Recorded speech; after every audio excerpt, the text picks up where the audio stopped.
The Legend of Jigong Chapter 11. So, picture this. You're watching a movie, right?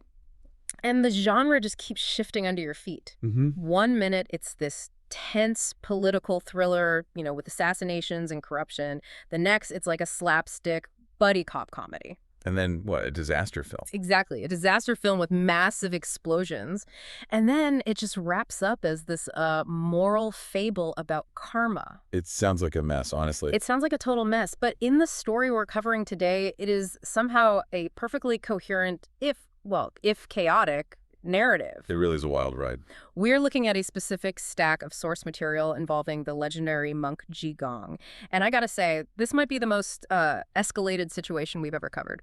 We go from a quiet conversation in a garden to grand larceny and arson in like the blink of an eye. Yeah, we're analyzing a sequence of events centered on the prime minister's estate, a young nobleman who has lost everything, and a decision that literally sets the sky on fire. And what I love about this is that it isn't just action for action's sake. Every explosion, every fight is tied to this really intricate web of debt and gratitude and, social standing. Right.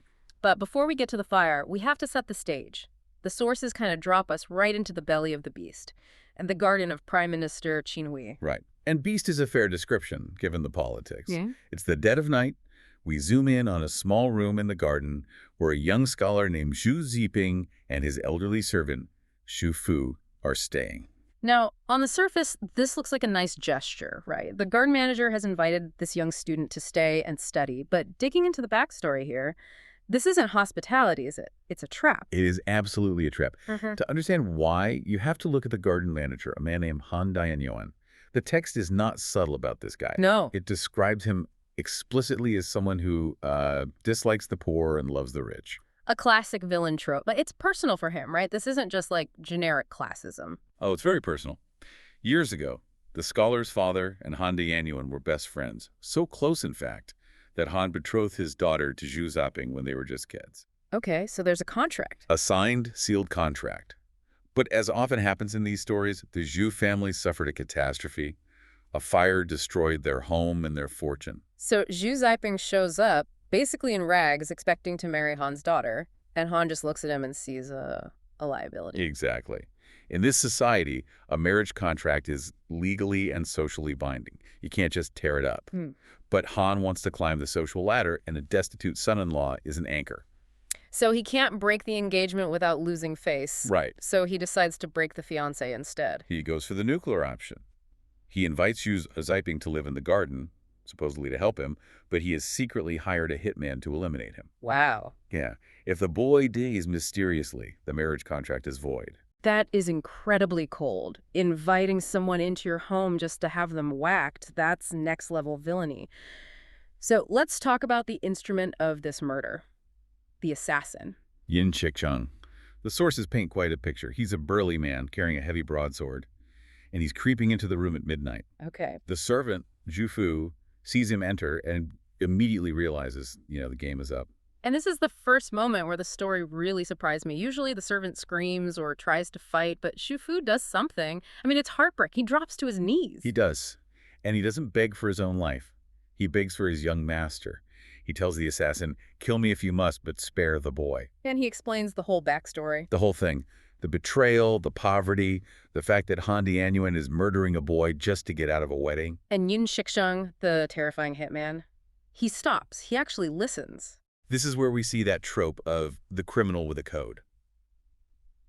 Yin Shicheng is willing to kill for money, sure, but he realizes he's been hired to do something just, fundamentally dishonorable. He's disgusted by Han's pettiness. I think that's a crucial distinction. He's not a good guy, but he has a line he won't cross. He's not just going to walk away, though, is he? No, he goes a step further. He pulls out 100 taels of silver. Which is a lot of money for them. Oh, a life-changing amount. He hands it to them and says, "Run, go steady, get your degree, but do not stay here because Han will try again." It really sets up this interesting dynamic where justice isn't coming from the law, Right. but from individuals making these split-second moral choices. Precisely. The institutions are corrupt. Only the individual can restore balance. But, as we know with these Jigong stories, No good deed goes unnoticed because someone else is hiding in the garden. Our favorite recurring chaos agent, Zhao Bin, Zhao Bin, the master thief. His nickname is fantastic. Taking things from a bag. implying that stealing is as easy for him as... Reaching into his own pocket. Exactly. He's hiding outside the window, eavesdropping on this whole drama. And this is one of my favorite character moments because it breaks the tension so perfectly. He is so moved by the assassin's mercy that he forgets he's supposed to be a stealthy ninja. He literally shouts, "Well done," Yeah. from the bushes. It's such a rookie mistake. You have to imagine the silence of the garden, the high stakes, and then just this guy yelling, "Bravo!" from a shrub. It creates immediate panic. Yin Shixang, the assassin, naturally thinks he's been caught by a guard, so he attacks. And suddenly we have a fight scene. But let's talk about the weaponry here. Yin has that military-grade broadsword. Zhao Bin, he's fighting with a kitchen cleaver. Kitchen cleaver. Was he planning to cook something while he burgled the place? It's likely what he had on hand. But the amazing thing is, he's holding his own. They're trading blows, parrying, dodging. But as they fight, they both start to realize something's weird. The rhythm is familiar. They're using the exact same sword style. It's like two jazz musicians realizing they're playing the same obscure song. Okay. So Yin stops the fight. He asks for a name. When Zhao identifies himself, Yin just freezes. He realizes, "I learned my martial arts from your father." Zhao Bin is the son of Yin's old master. And this leads to that fantastic idiom used in the source material. You mentioned it in the notes. The flood washed over the Dragon King Temple. Yes, Da Shui Chong Le Long Wang Miao. Which means... Oh, it's a very evocative phrase. In Chinese mythology, the Dragon King is the ruler of the waters. He controls the rain, the rivers, the floods. Okay, so if a flood hits his own temple... The water is attacking its own master. It's Wrong. used whenever family members or close allies accidentally fight. So we're on the same team, we just didn't recognize each other. Exactly. So the tension just evaporates. They have this emotional reunion. Yeah. Yin explains he only owed Han a favor because Han cured his leg at an inn. But now that he knows Han is a villain, he's ready to switch sides. Which is incredibly lucky for Zhao Bin, because he isn't just there to critique assassination attempts. He's on a mission from Monk Jigong. The mad monk himself. Jigong has sent Zhao Bin to steal a specific item located in the Pavilion of Heaven. Which is this massive 25-room tower right there in the garden. And the item has a name that sounds like a final boss attack in a video game. The 5 Thunder 8 Trigrams Heavenly Master Charm. It is a mouthful. Yeah. But in Taoist lore, every part of that name signifies immense power. This isn't just a good luck charm. This is a heavy hitter artifact. So a high-value target. But they have a problem. They can't just go steal it. They have these 2 terrified refugees just standing there. Right. You can't leave witnesses, and you certainly can't leave them to be killed by Han's next assassin. So before the heist, they have to run a rescue mission. They lead them out of the garden, and who's waiting just outside the wall? Jigong, of course. He's always lurking. He takes immediate control. He does. And I want to point out his management style here, because it contrasts with his mad monk persona. He doesn't just run into fight. He handles logistics. Right. He takes the scholar and the servant to the home of a wealthy ally, arranges housing, tells them to study, and promises to handle the fallout. It highlights that Jigong is the safety net. He secures the innocent before he lets his minions unleash the chaos. And make no mistake, chaos is coming. Once the innocent are safe, Zhao Bin and his new ally, the ex-assassin Yin, go back into the garden. It's heist time. They head to the Getianlu, the Pavilion of Heaven. The text describes them using flying over eaves skills. Basically hardcore parkour. To scale the walls, they get inside, use a fire tube for light, find the suspended shrine, and there it is, the wooden box with the charm. So mission accomplished, right? Grab the box, sneak out. That's what Zhao Bin wants to do. He's a thief. He just wants the goods. But Yin Shixang stops him. And this is where the story takes a very dark, very tactical turn. He argues that merely stealing the charm is a disaster waiting to happen. Why? They have the object. Why complicate it? Think about who they're stealing from. This is Prime Minister Qin Hui. Historically, one of the most powerful and feared officials in the empire. Right. This charm is a family heirloom. Yin points out that if the charm just goes missing, the Prime Minister will launch a root and branch investigation. Root and branch. That sounds intense. What does that actually look like? It means a total lockdown. They will tear the city apart. They will interrogate every servant, every guard, and probably torture people until they get a lead. Okay, so Yin's logic is We need to cover our tracks so thoroughly that no one even knows a theft occurred. Exactly. He says, we have to pull up the roots. He decides they have to burn the building down. It's such an extreme escalation. To hide this theft, we are going to burn down a 25-room palace. It challenges you to really think about the situation. Yin is technically one of the good guys now, but he's proposing grand arson. His reasoning is that if the building burns to the ground, everyone will assume the charm was destroyed in the fire. No theft investigation, just a tragic accident. It's the trolley problem, but with architecture. And they don't hesitate. They set the fire. The text gets very descriptive here. It talks about the golden snakes, a poetic term for the flames rushing the sky, the carved beams and painted rafters turning to ash. It is a spectacular, violent act to cover up a crime, and it really blurs the lines. It leaves us with a messy moral landscape. But in the moment, tactically, it works. As the fire rages and panic spreads, they flee over the walls. And then we get this incredible tonal whiplash. They go from burning down a palace to performing a comedy skit. It's so bizarre, but it fits the Jigong universe.